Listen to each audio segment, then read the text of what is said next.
Hi friends, ఎలా ఉన్నారు అందరూ? మేమైతే గానగట్ట మాయమ్మకి వచ్చాము. ఇది జగ్లూరుకి దగ్గరలో ఉంది.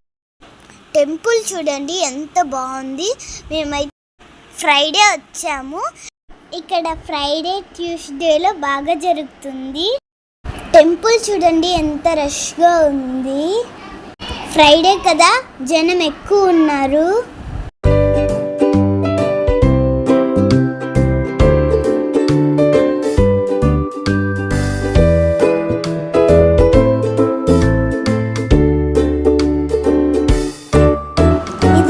ఇప్పుడైతే మేము లోపలికి వెళ్తున్నాము. క్యూ లైన్ చూడండి ఎంత పెద్దగా ఉంది. క్యూ లైన్లో నిలబడినప్పుడు ఎలా తోసుకుంటూ వెళ్తారో అలా తోసుకుంటూ వస్తున్నారు. ఇక్కడైతే తక్కడే కనిపిస్తుంది కదా, అదైతే గిన చిన్నపిల్లల్ని తూగించడానికి మొక్కుని ఉంటారు కదా, ఆ పిల్లలకి కాయిన్స్తోన తర్వాత బెల్లంతోన అలా తూకం ఇస్తారు. ఇదిగోండి మేమైతే లైన్లో ఉన్నాము. ఎలా తోస్తున్నారో చూడండి.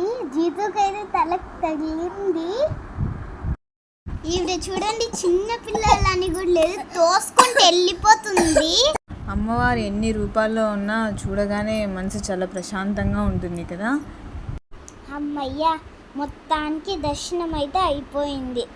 బయటకు వచ్చేస్తున్నాం. ఇక్కడైతే ఉండడానికి రూమ్స్ కూడా అవైలబుల్గా ఉన్నాయి. ఇప్పుడైతే మేము గుడి బ్యాక్ సైడ్కి వెళ్తున్నాము. ఇక్కడ చూడండి జనం అయితే ఎట్లున్నారు, ఏంటి అని ఆలోచిస్తున్నారా? ఇదిగోండి ఇక్కడైతే ఇలా అందరూ కాయిన్స్ పెడుతున్నారు కదా, అక్కడ కాయిన్ పెట్టి నేను ఒక కోరిక కోరుకుని ఆ కాయిన్ అక్కడ అతుక్కుంటే ఆ కోరిక నెరవేరుతుందని చెప్పి అందరూ అలా కాయిన్స్ పెడుతున్నారు. ఇదిగో ఇక్కడ పెట్టారు, అతుక్కోయింది అదైతే. ఇప్పుడు మా అమ్మమ్మ కూడా పెడుతుంది చూడండి. ఇక్కడ కాయిన్స్ లేవని టెన్షనే పడాల్సిన అవసరం లేదు. మనం డబ్బులు ఇస్తే ఈ తాతే కాయిన్స్ ఇస్తాడు. అక్కడుండే కుంకుమ తీసుకొని కుంకుమతో పాటు కాయిన్ అతికించాలి. అక్కడ కాయిన్ పెట్టే వాళ్ళని చూడండి, అతుక్కుంటుందా లేదా అని టెన్షన్ పడుతున్నారు. ఇదిగోండి ఇక్కడ మా అమ్మమ్మ కూడా పెడుతుంది, అతుక్కుంటుందా లేదా అని టెన్షన్ పడుతుంది.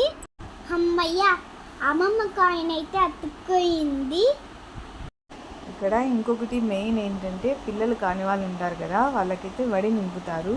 వడి నింపడం అంటే వడి బియ్యం పోస్తారు కదా, అలా అన్నమాట. ఇక్కడ ఫ్రైడే రోజు అలా వడి నింపుతారన్నమాట. ముందు రోజే అక్కడికి వెళ్ళాలి, అంటే థర్స్డే నైటే అక్కడికి వెళ్ళాలి. ఫ్రెండ్స్, ఇది మా ఫస్ట్ వ్లాగ్. ఎలా ఉందో కామెంట్ చేయండి. మా ఛానల్ సబ్స్క్రైబ్ చేసుకొని లైక్ చేసి కామెంట్ చేయండి. మీ ఫ్రెండ్స్ అండ్ ఫ్యామిలీ మెంబర్స్కి షేర్ చేయండి. Okay, bye.